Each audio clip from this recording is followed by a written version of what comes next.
Mock number 4 topic आज का हमारा है सोर्सेस ऑफ एनर्जी। इस पर आज चौथा मॉक लेकर मैं आपकी खिदमत में हाजिर।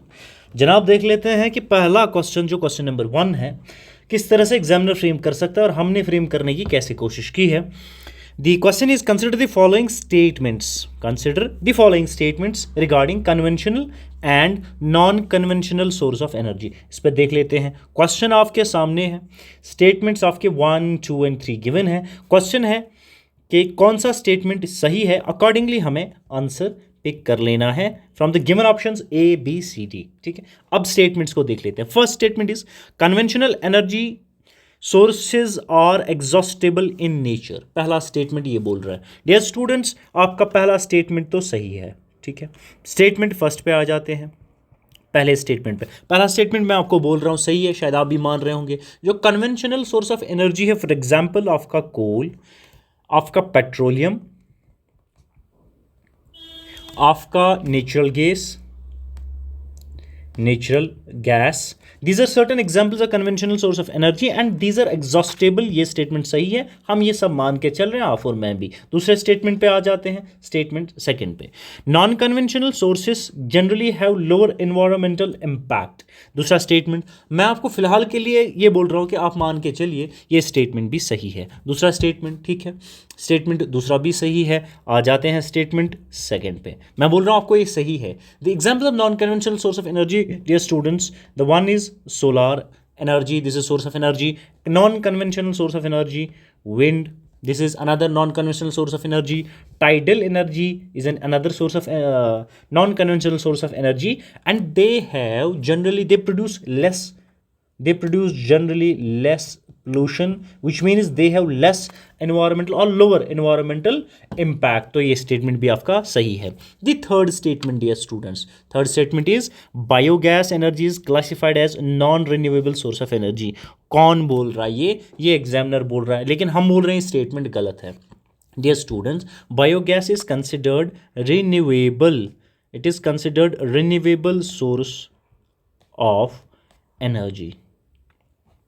और यहाँ क्या बोल रहा है, it's consider non renewable, that's why ये गलत है। तो आपका ऑप्शन ए आपका आंसर है। ठीक है, ये आप यहाँ से याद रखते हुए चलेंगे। हम दूसरे क्वेश्चन पे चले जाते हैं। Question number 2 is which one of the following best explains why hydrogen is considered a future fuel. बढ़िया क्वेश्चन है, एग्जामिनर शायद दया खा के आपको ये दे दे कि नीचे कुछ तो ऑप्शन हैं, 4 ऑप्शन हैं, A, B, C and D। इनमें से कौन एक ऐसी बेस्ट ऑप्शन है जो बेस्ट एक्सप्लेन करता है why hydrogen is considered a future fuel. Dear students, it is because it possesses high calorific value and produces water upon combustion. This is the reason, that is why hydrogen is considered a future fuel।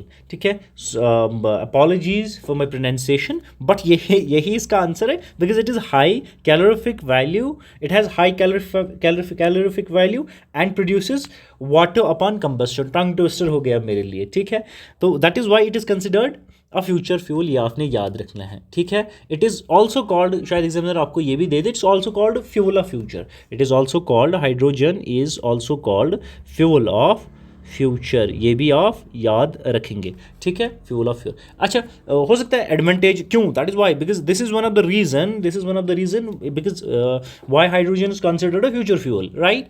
Then what are the other advantages, dear students, ये clean fuel माना जाता है। ठीक है, इसमें calorific जो value है ये हाई है, ये हमने ऑप्शन में तो देख ही लिया है। ये क्लीन फ्यूल भी माना जाता है। ठीक है, वाटर भी ये प्रोड्यूस करता है आफ्टर कंबस्शन, वो हमने ऑप्शन में देख लिया है। इसकी रिएक्शन में आपको यहाँ से बता दूँ, ये भी आप लिख के रखेंगे,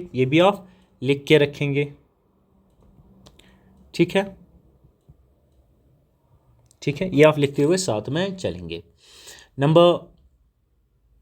नेक्स्ट पे आ जाते हैं, क्वेश्चन नंबर 3 पे। Question number 3, dear students, is consider the following pairs. नीचे कुछ पेयर है, एक साइड पे तो पेयर है एनर्जी सोर्स, दूसरे साइड से है प्राइमरी लिमिटेशन। ठीक है, प्राइमरी लिमिटेशन को हमने एनर्जी सोर्स के साथ मिलाना है और अकॉर्डिंगली हमें बता देना है कौन सा पेयर करेक्टली मैच्ड है एंड हमें आंसर पिक कर लेना है, ठीक है।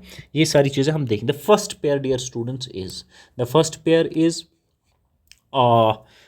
Solar energy. सोलर एनर्जी के साथ सोलर एनर्जी क्या है, क्या ये इंटरमिटेंसी नॉइज़ पोल्यूशन इससे होता है, इसकी लिमिटेशन या लिमिटेड जोग्राफिकल सूटेबिलिटी है इसकी डियर स्टूडेंट्स, ये हमने बता देनी है। जो सोलर एनर्जी है it is correctly matched. Intermittency is, solar energy depends upon sunlight sun availability, it depends upon, it means it depends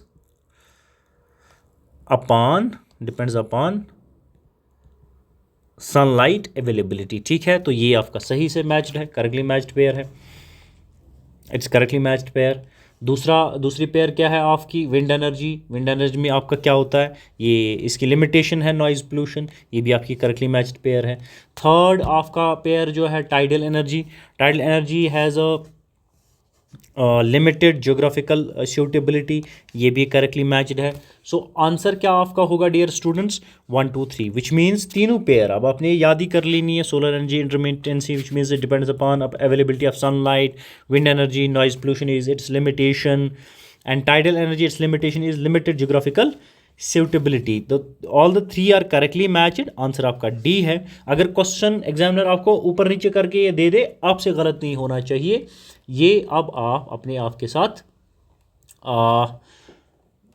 के साथ ही प्रॉमिस कर लेंगे कि आपसे ये गलत नहीं होगा। नेक्स्ट पे आ जाते हैं, क्वेश्चन नंबर 4 पे। The question number 4 dear students is, the efficiency of a solar cell depends primarily upon.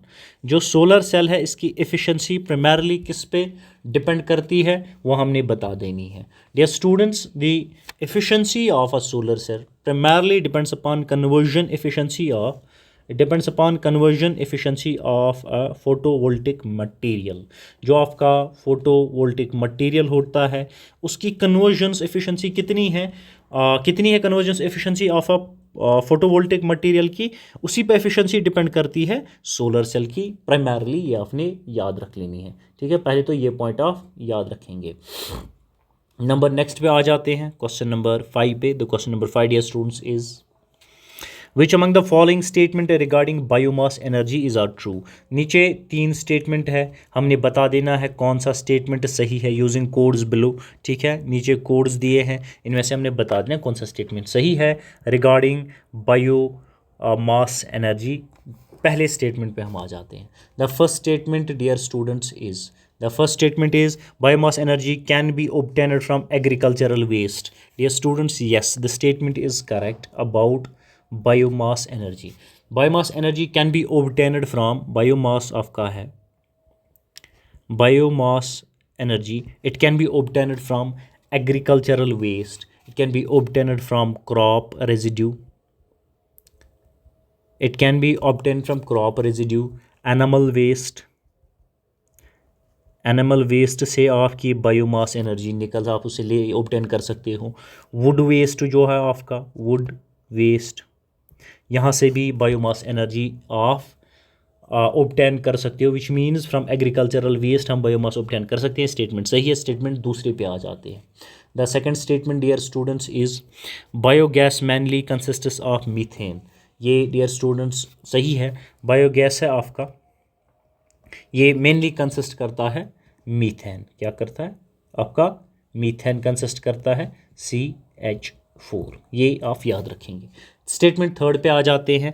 Biomass energy contributes completely carbon free emission. ये स्टूडेंट्स ये गलत है। जो बायोमास कंबशन है इट रिलीजेस कार्बन डाइऑक्साइड, ये इससे free नहीं है, इससे कार्बन फ्री एमिशन तो नहीं है। It does not contribute completely carbon free emission, it still releases CO2, ये आप याद रखेंगे, ठीक है। Coming to the next question number 6। Question number 6 is, which one of the following energy source directly derives its origin from solar radiation। कौन सी energy source है जो directly derive करती है its origin from solar radiation, वो हमने बता देनी है। वही these are sources of energy dear students, और इन सोर्सेस ऑफ एनर्जी में हमने बता देना है कि कौन सा वो सोर्स ऑफ एनर्जी है that directly derives its origin from solar radiation, that is dear students हम बात कर रहे हैं विंड एनर्जी की। Wind energy is the source of energy that directly derives its origin from the solar radiation. ये point आप याद रखेंगे, ठीक है, ये पॉइंट आप याद रखेंगे। एग्जामिनर कहीं से कुछ भी दे सकता है। एनर्जी सोर्सेस यहाँ से, ठीक है, यहाँ से उनका ओरिजिन, ठीक है, लगा लेते हैं। विंड कहाँ से आती है, अभी हम बात कर रहे थे, यह आपकी आती है सोलर हीटिंग से, सोलर हीटिंग से। टाइडल एनर्जी कहाँ से आती है आपकी, टाइडल एनर्जी आती है आपकी ग्रेविटेशनल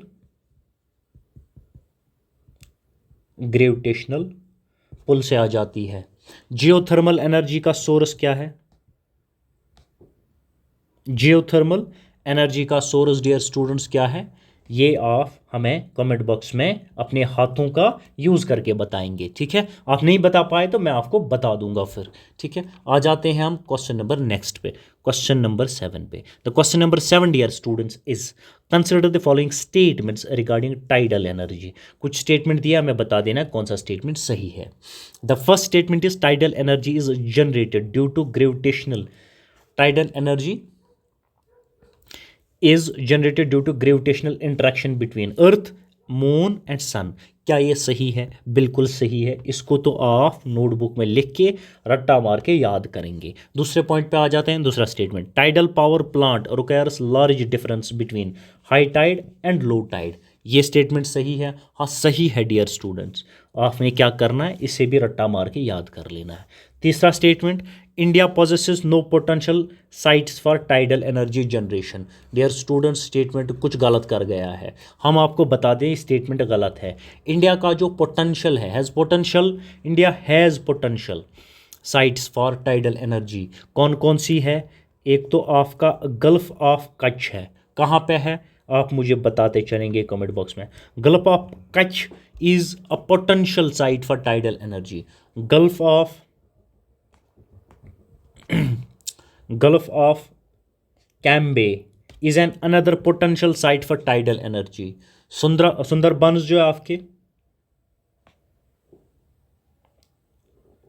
सुंदरबंस, ये another potential site, these are the potential sites of India for tidal energy. ये आपने याद रख लेने हैं।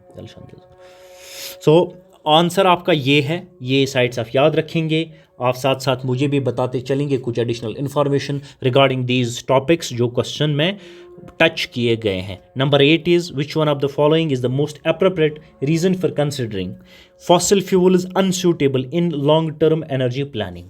क्वेश्चन सादा सादा आपको बोल रहा है कि नीचे 4 रीज़न है, इनमें से एक तो ऐसा रीज़न है जो माना जाता है अप्रोप्रिएट कि फॉसिल फ्यूल अनसूटेबल है in long term energy planning. वो कौन सा रीज़न है dear students, because fossil fuel formation occurs over geographical time scale, which means कि ओवर द टाइम्स के फॉसिल फ्यूल्स बनते हैं, इनमें बनने में बहुत सारा वक्त लगता है। दैट इज़ वाई कि लॉन्ग टर्म एनर्जी प्लानिंग के लिए ये सही नहीं माने जाते। फॉर एग्जांपल अगर मैं आपको एक बता दूं कि जो फॉसिल फ्यूल बनने में मिलियंस ऑफ ईयर्स लगते हैं, मिलियंस ऑफ ईयर्स लगते हैं, तो लॉन्ग टर्म प्लानिंग के लिए इन्हें यूज़ ही आप क्या प्लानिंग में इन्हें कंसिडर ही क्या करेंगे आप, ठीक है। दे कैन नॉट बी, वो रैपिडली नहीं आप इन्हें बना सकते हैं फॉसिल फ्यूल्स को, ठीक है। और ये जो आपके फॉसिल फ्यूल्स हैं, ठीक है, फॉसिल फ्यूल्स कौन कौन है आप हमें बताएंगे, क्योंकि मैं इन्हें ऊपर क्वेश्चन में डिस्कस भी कर चुका हूँ, ठीक है। Obviously fossil fuels, additional information, non renewable है, मुझे बताने की ज़रूरत नहीं पड़नी चाहिए, लेकिन नॉन रिन्यूएबल है। और मेजर सोर्स ऑफ आपके फॉसिल फ्यूल्स क्या है, major source of fossil fuels आपके major source of green house gases हैं, ठीक है। ये पॉइंट भी आप याद रखते हुए चलेंगे। हम नंबर 9 पे चलते। The term energy security refers to, energy security की डेफिनेशन पूछी है, हम बता देते हैं। Energy security is assured availability of energy resource at affordable prices. The energy security refers to assured availability of energy resources at affordable prices। Dear सुनिए, आप याद रखेंगे। एनर्जी सिक्योरिटी, एनर्जी सिक्योरिटी का क्या मतलब है? इसका मतलब है it means reliable supply of energy. It refers to affordable, it refers to affordable, it refers to the supply of energy at affordable cost, it refers to the sustainable availability of energy. Reliable हमें समझ आता, affordability समझ आता, sustainability means जो generations तक lost करें, जो ख़त्म ही एक पॉइंट पे ना हो, ठीक है। वो पॉइंट ऑफ याद रखेंगे। हम डायरेक्टली आ जाते हैं question number next, question number 10 पे। There are certain with reference to wind energy generation, with wind energy generation के रिगार्डिंग हमें कुछ स्टेटमेंट्स देख लेने हैं और बताना है कि कौन सा स्टेटमेंट सही है। Dear students, wind speed increases with altitude above ground level. क्या ये स्टेटमेंट सही है? सही है। जो विंड स्पीड है इंक्रीज होती है with altitude above ground level, ये स्टेटमेंट आपका करेक्ट है। दूसरा statement, wind farms require comparatively large land area, ये स्टेटमेंट भी आपका सही है, इनको लार्ज एरिया की दरकार होती है। तीसरा statement, wind energy generation is completely free from ecological concerns. Ecological concern से क्या विंड एनर्जी कंप्लीटली फ्री है? ये स्टेटमेंट आपका गलत है डियर स्टूडेंट्स। विंड फार्म्स जो है आपके, ये इफेक्ट करते हैं dear students. It may effect, it यहाँ पे मे लगा देते हैं, इट मे इफेक्ट बर्ड्स, मतलब इकोलॉजिकल कंसर्न तो आ गया। नॉइज लेवल को ये इफेक्ट कर सकता है, इकोलॉजिकल कंसर्न आया। जो वहाँ पे लोकल इकोसिस्टम है उसको इफेक्ट कर सकता है। क्या? Wind energy generation, which means it has ecological concerns. आप आंसर देखते चले, हमारे साथ बने रहिए, आने वाले मॉक्स और क्वेश्चंस